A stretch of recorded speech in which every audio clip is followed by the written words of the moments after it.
J'espère que vous allez bien. Moi, je vais super bien. Je suis tellement contente de filmer aujourd'hui. Vous ne pouvez pas comprendre. Ma dernière vidéo, j'ai eu tellement de feedback positif que ça me fait vraiment chaud au cœur. Ça me fait plaisir que j'arrive à aider certaines personnes, que j'arrive à donner le côté positif. Au fait, j'arrive à faire entendre le message que je fais passer et cela me fait vraiment chaud au cœur. J'étais tellement contente de commencer à filmer cette vidéo-ci parce que je veux encore étaler certains trucs qui vont peut-être vous aider dans votre business. Vous voyez, c'est tellement intéressant de savoir que tu aides, de te savoir utile. C'est tellement intéressant de te savoir utile. Vous ne pouvez pas comprendre. Je ne peux pas donner de l'argent à tout le monde pour dire ok, fais ton business, entreprends. Mais le peu que je peux donner, c'est ma connaissance, mes recherches. J'essaie de partager avec vous et ça me fait vraiment plaisir. Mon souhait est que à la fin de tout ceci, qu'on me crée pour dire ah Andrea, à cause de toi vraiment j'ai eu le courage à commencer à entreprendre, à cause de toi j'ai eu des idées de faire cette chose, à cause de toi j'ai eu des idées pour faire ceci, pour faire cela, et moi ça me fera vraiment plaisir. Je vais en tout cas essayer de vous faire des vidéos un peu chaque jour parce qu'en ce moment comme les affaires ralentissent, du coup j'ai quand même un bon temps libre, donc j'essaie de faire des vidéos un peu chaque jour ou chaque 2 jours jusqu'à ce que les affaires reprennent. Et je vais faire les vidéos une fois par semaine ou deux, on verra bien. Mais avant de vous lâcher, je vais vous donner autant d'informations que possible. Comme ça, même si je ne fais plus des vidéos often, tout le temps comme je le fais en ce moment, vous aurez quand même un bon nombre d'informations pour pouvoir débuter dans votre business. N'oubliez surtout pas de vous abonner, de liker, de partager et invitez vos amis. Franchement, invitez vos amis parce qu'il y aura tellement de bonnes choses sur cette chaîne. Invitez, ne gardez pas ça pour vous seul. C'est ça l'entraide entre amis, entre jeunes, c'est ça. Invitez les gens à venir regarder. Alors, aujourd'hui, on ne va pas tarder, on va rentrer dans le vif du sujet. J'ai fait 2 vidéos de pourquoi entreprendre, comment entreprendre, quels sont les différents business, ideas qu'en ce moment on peut avoir. Mais c'est bien beau de dire, ok, entreprenons, vous voyez, mais où est-ce que tu vas acheter tes marchandises? Où? Si tu ne sais pas, où? Donc, l'achat des marchandises aussi, c'est très important parce que tu ne vas pas entreprendre dans quelque chose, à moins que ça soit les business juste virtuels, comme j'ai essayé de faire dans la vidéo passée. Je vais vous mettre le lien même à la fin pour vous qui avez raté, vous allez aller regarder. À moins que ce soit des business virtuels où tu n'as pas vraiment besoin de payer des marchandises et autres. Mais 80% de nous, notre business, même si c'est online, on achète aussi des marchandises, vous voyez. Donc, il faut savoir où acheter tes marchandises pour pouvoir avoir des gros profils. Parce qu'on n'entreprend pas pour ne rien avoir. Tu ne vas pas te dire, ok, je suis entrepreneur, j'ai mon business, j'ai mon entreprise. Ah, tu ne peux même pas t'acheter une brosse à dents de $2. Ça, c'est pas de l'entreprise. Ça, c'est pas du business. Ça, c'est pas du business. Du business, on le fait pour avoir du profit. Du business, on le fait pour avoir du profit. Voilà. Donc, aujourd'hui, je vais essayer de vous montrer un peu où est-ce que nous pouvons acheter nos marchandises et comment nous pouvons les avoir.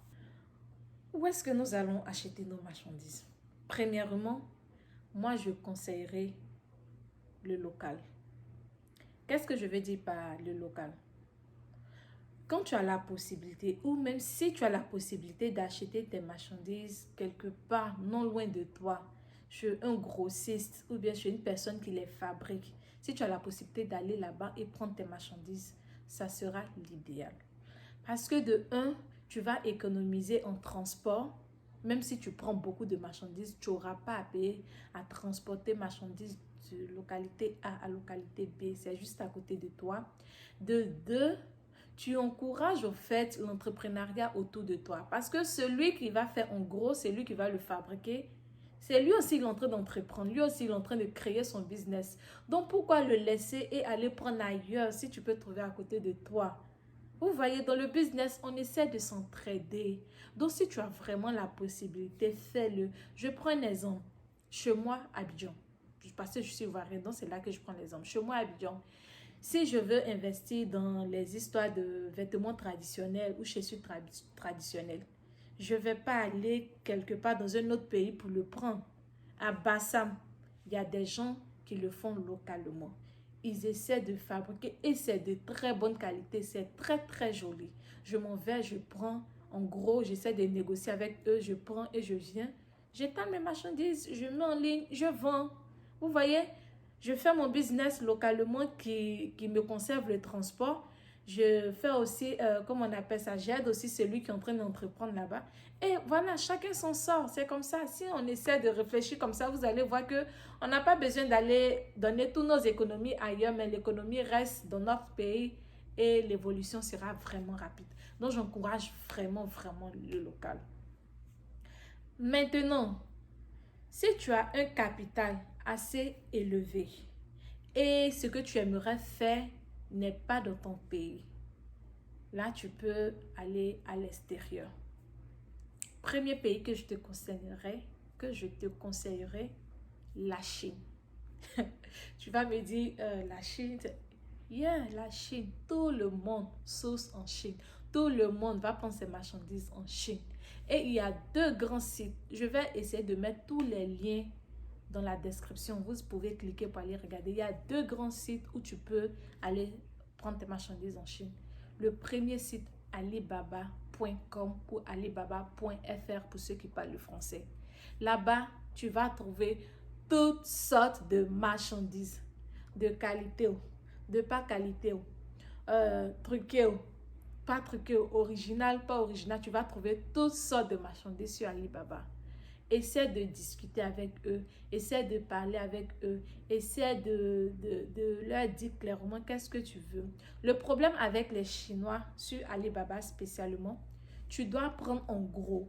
Tu dois prendre beaucoup. Par exemple, eux, les MOQ, Minimum Order Quantity, comment on le dit, leur minimum, leur quantité minimale que tu dois prendre est élevée.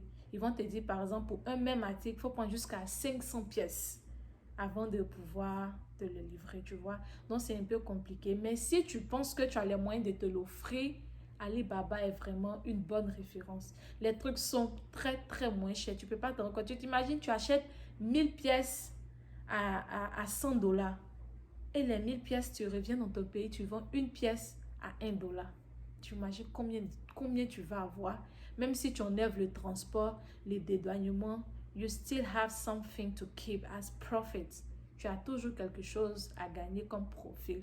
Donc, Alibaba, c'est vraiment bien. Mais attention avec les Chinois.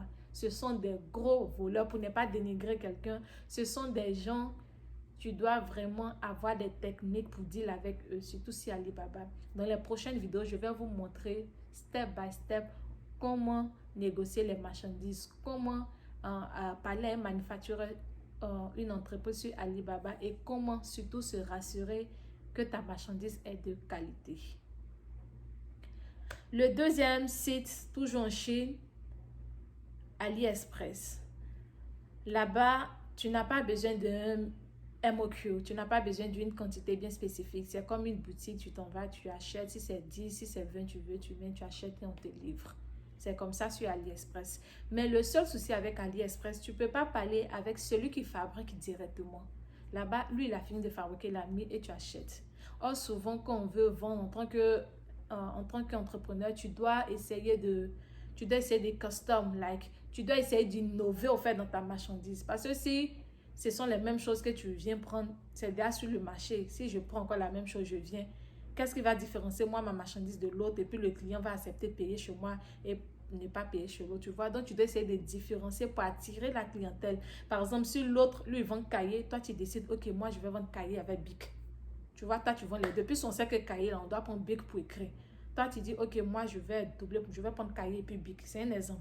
Tu vois, quand le client va voir, il va avoir cahier 500, cahier Big 550. Ah, mais c'est mieux, il y a pas un cahier Big 550 là. Au lieu d'aller acheter cahier 500 puis Big 100 francs encore, je vais prendre celui qui a fait cahier Big 550 là. Tu vois, c'est ça la différence. Et c'est comme ça les marchandises, je essaie de différencier un peu pour rendre joli. Tu vois. Donc, mais AliExpress, tu peux pas faire ça puisque les marchandises sont déjà là. C'est juste, tu prends déjà. Et puis bon, c'est comme cela, ça se passe. Le deuxième pays aussi que je vous conseillerais, la Turquie. La Turquie, c'est vraiment un très très bon pays pour aller prendre les marchandises, surtout pour ceux qui veulent, pour ceux qui veulent se lancer dans le textile. La Turquie, en tout cas, je veux dire, c'est l'un des pays qui sont vraiment bien en textile. Ils font les trucs de qualité, les serviettes, euh, les draps, même ça. Je prends un exemple, mon oreiller, celui, c'est en Turquie que je l'ai pris. Vous voyez comment c'est bien. C'est en Turquie que je l'ai pris. Ils sont vraiment, vraiment forts. Ils sont vraiment forts, je vous conseillerais. Mais le problème avec les Turcs, ils aiment l'argent, sans mentir. Ils aiment vraiment l'argent. Là-bas, quand tu vas essayer même de leur poser trop de questions, ils vont pas trop te répondre au fait. Mais quand tu vas leur dire, ok, je veux commander pour 1000 $, pour 2000, voilà. Ils seront intéressés à toi. C'est pas comme les Chinois. Même quand tu veux commander petit, eux, ils sont un peu comme les Africains en fait. Ils négocient même les prix tout et tout. En Turc, c'est pas comme ça. Et aussi, c'est rare que tu vas trouver un Turc parler anglais ou français. C'est un peu la difficulté de travailler avec eux. C'est pas tout le monde, ils parlent plus l'arabe. Donc, si tu comprends vraiment pas l'arabe, c'est vraiment difficile. Tu vas devoir soit passer par une agence, soit aller, ils ont un site aussi. Je vais vous mettre le lien. turkeyexporter.com.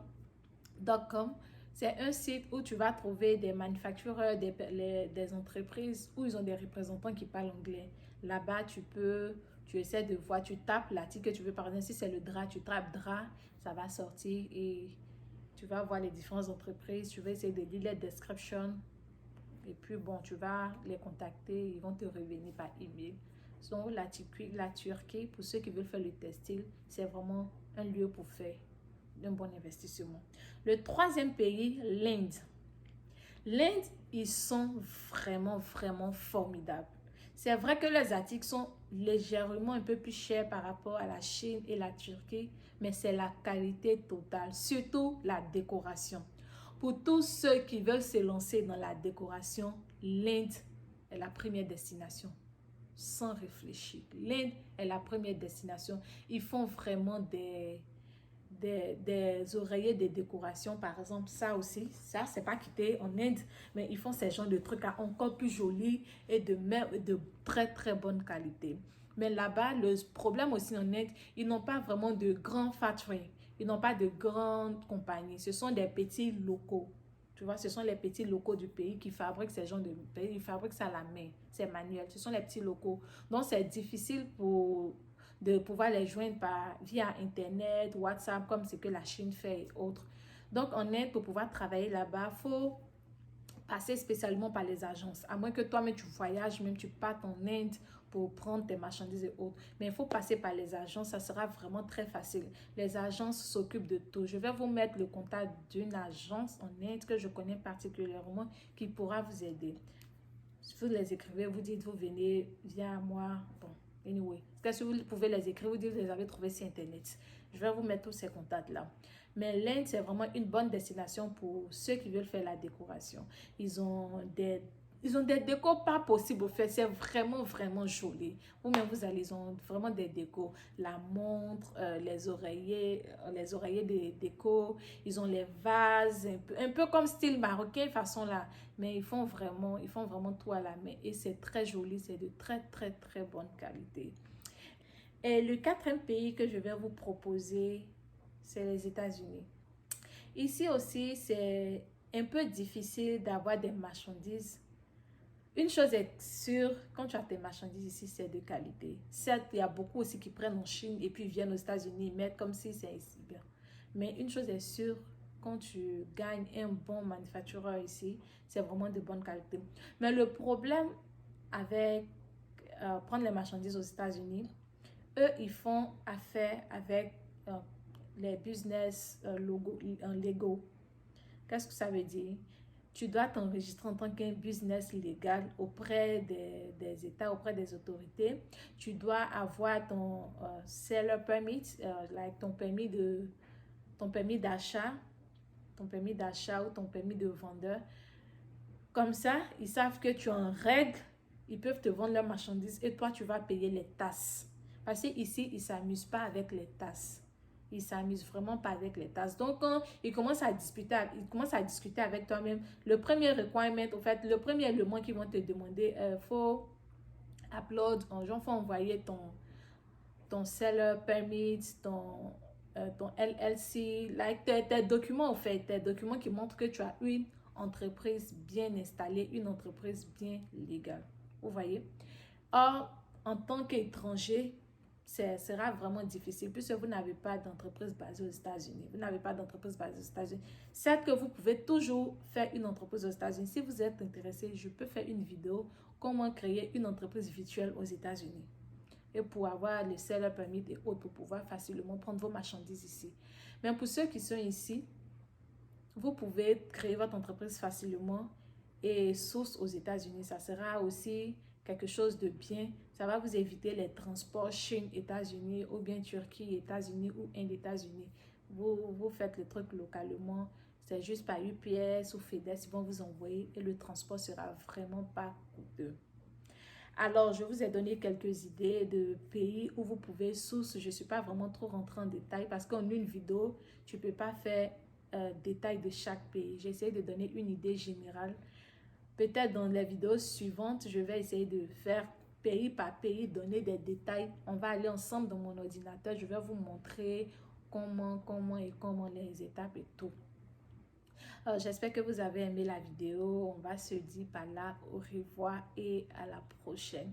N'oubliez pas de liker, partager, abonnez-vous et surtout laissez-moi des commentaires. Aussi, si vous avez besoin d'aide en quoi que ce soit, ça me fera plaisir de vous aider. Je vais laisser mon WhatsApp en bas, vous m'écrivez, il n'y a pas de souci. Ça me fera vraiment plaisir de toujours aider si je peux. Je le dis encore, je ne suis pas coach, je ne suis pas diplômée en économie ou en business ou quoi que ce soit. Je suis juste une passionnée du business, je suis juste une passionnée de l'entrepreneuriat en ligne.